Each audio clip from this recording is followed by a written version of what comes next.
हाँ जी सर, हम लोगों को यहाँ पर बेसिकली एसी और डीसी के सिस्टम को हम लोगों को यहाँ पर तो कंपेयर करना है, ठीक है। जहाँ पर कि पी आपके पास अमाउंट ऑफ द पावर आपके पास जो ट्रांसमिटेड है over the same distance, PL आपके पास पावर लॉस है, और R1 R2 R3 आपके पास डीसी तो 2 आवर और एसी आपके पास 2 वायर सिंगल फेज, और एसी आपके पास 3 आवर आपके पास 3 फेज का आपके पास बेसिकली तो मतलब कि आपके पास मतलब बेसिकली आपके पास क्या है तो रेसिस्टेंस है, ठीक है। तो I1 अगर आप लिखिएगा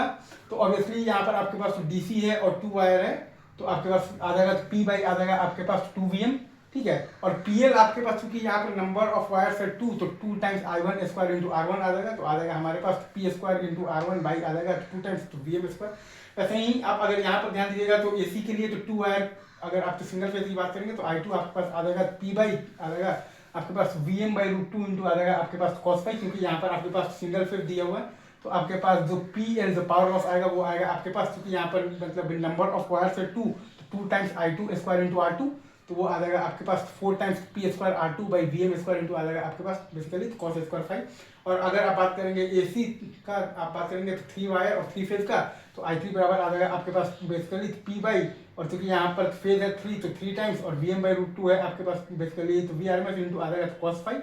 और आपके पास जब पीएल आप देखिएगा तो 3 into I3 square into R3 आएगा, क्योंकि नंबर ऑफ मतलब कि आपके पास बेसिकली वायर है 3, तो वो आ जाएगा आपके पास 2p स्क्वायर R3 बाई आ जाएगा आपके पास बेसिकली 3 टाइम्स आ जाएगा आपके पास VM square into cos square five, ठीक है। तो डीसी के लिए आपके पास पीएल आया है, हमारे पास ये आया है, तो P square R1 by 2 times VM square, तो R1 हमारे पास आ जाएगा 2 times into VM square into आ जाएगा पीएल, और बाई आ जाएगा हमारे पास पी स्क्वायर, ठीक है। वैसे ही अगर आप ध्यान देंगे तो सिंगल फेज एसी के लिए तो पीएल हमारे पास आया है 4 टाइम्स मतलब आया है P square into R2 by आया है मतलब आया है VM स्क्वायर इंटू आया है कॉस स्क्वायर फाइव, तो R2 हमारे पास आ जाएगा PL into VM square into मतलब कि आ जाएगा तो कॉस स्क्वायर फाइव,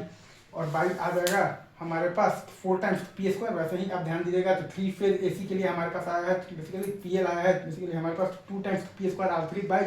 3 टाइम्स आया है VM स्क्वायर इंटू आया है कॉस स्क्वायर फाइव, तो R3 हमारे पास आ जाएगा 3 टाइम्स आ जाएगा पीएल इंटू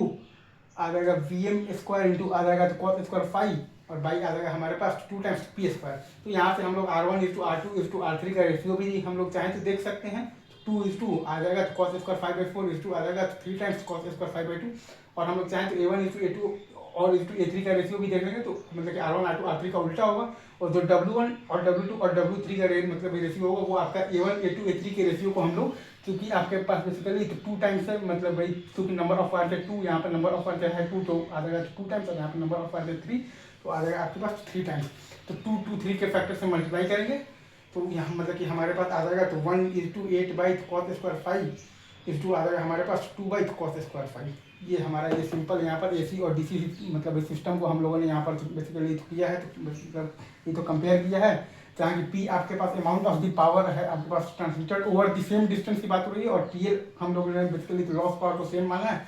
और R1 R2 R3 आपका बेसिकली तो कॉरस्पॉन्डिंग आपके पास बेसिकली तो रेस्पेक्टिव आपके पास तो resistance of the DC 2 wire का और एसी 2 वायर का और एसी आपके पास 3 वायर का, दैट्स इट, ठीक है।